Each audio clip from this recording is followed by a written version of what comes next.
Isa pang celebrity ang dumulog sa Senado para ireklamo ang isa pang kaso ng sexual assault laban naman sa nakatrabaho nitong musical director noong 2005. Samantala, formal na rin nagsampa ng reklamong rape through sexual assault sa Department of Justice ang aktor na si Sandro Mulak laban po sa dalawang independent contractor ng GMA7 na nang-abuso din sa kanya. May live report si Mean Corvera.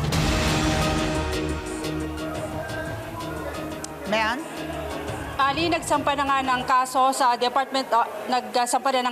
Department of Justice ang aktor na si Sandro Mulak. Ang kwento niya, 3 beses siyang pinahit-hit ng umani illegal drugs bago ginawa ang pangahalay sa kanya.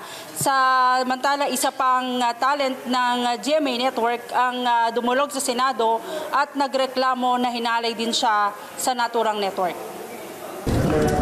Senator Jinggoy. Umiiyak na humingi ng tulong sa mga senador ang singer na si Gerald Santos na hinalay rin umano ng kanyang nakatrabahong musical director noong 2005. Sa pagdinig ng Senate Committee on Public Information and Mass Media sa mga kaso ng pang-aabuso, sinabi ni Santos na 15 anyos siya na mangyari ang rape noong siya ay contestant sa isang singing competition sa GMA7.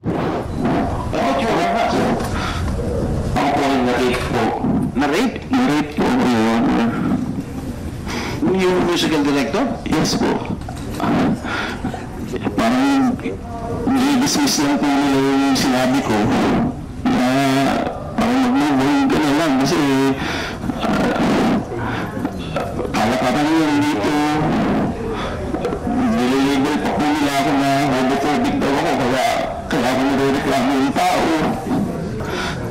I was only 15 years old at that time, Your Honors.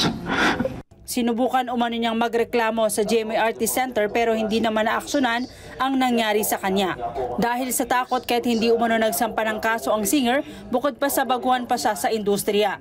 Hindi niya pinangalanan ang musical director na kahit natanggal na umano sa network, malakas umano ang kapit sa mga executive.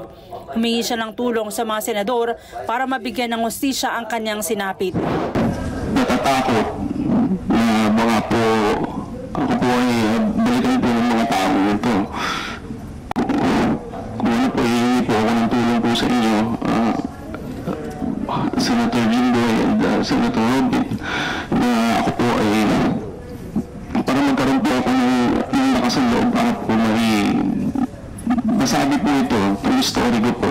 For 19 years po, kinip ko lamang po ito dahil sa takot ko nga po sa kahihiyan. Sabi ni Senator Jinggoy Estrada, inaksyon na naman ng GMA7 ang reklamo ni Santos at tinanggal naman ang nasabing musical director. Pero sabi ni Santos na balitaan niya lang ito at wala naman siyang natanggap na official letter ng resolution. Ang nangyari nga lang po ay kasi po yung musical director po na ito ay connected po sa mga ibang executives po dun sa loob. So ako po ay napag-initan po dun sa loob. So kahit na kumbaga naalis na po siya, naalis din po ako sa network. Samantalang aktor na si Sandro Mulak nagsampa na ng kaso sa Department of Justice. Kasama niya naghain ng reklamo ang ama na si Nino Mulak at mga opisyal ng National Bureau of Investigation na tumatayong complainant.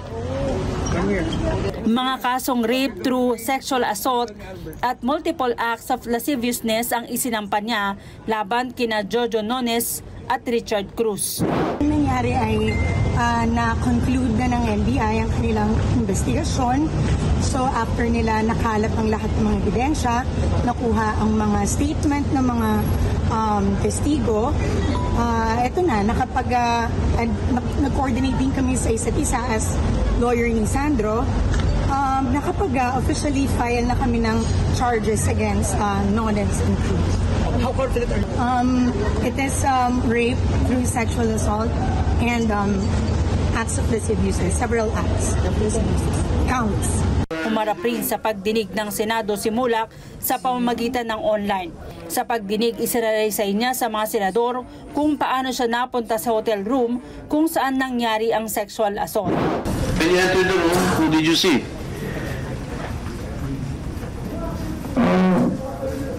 Sila pong dalawa. What were they doing?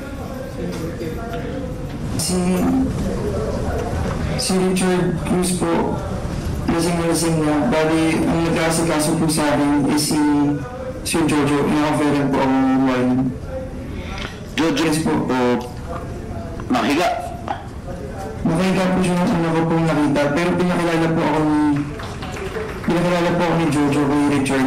Gusto pa sana ni Estrada na ipadetalye ang nangyari pero tumanggi na si Sandro at ang kanyang abogado dahil hindi pa natatanggap ng mga inaakusahan nila ang kopya ng reklamo, dahilan kaya nag-init ang ulo ni Senador Jinggoy Estrada at nagpatawag ng executive session.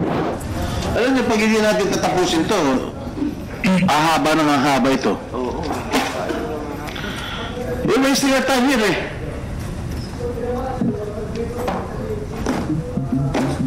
Magsasalita ba kayo? Hindi. Pagkatapos ng executive session, tinanong na Estrada ang isa sa inaakusahan na si Nones, pero gaya na naunang pagdinig, itinanggi nito ang mga paratang na lalong nagpainit sa ulo ni Estrada dahil dito naghain ng motion ang senador para ipakontempt si Nones. May sexual harassment na involved. Hindi lang nga sexual harassment eh, assault eh.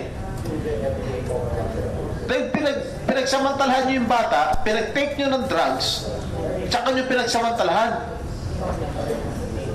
That is what do you call this? Drug-induced sexual assault?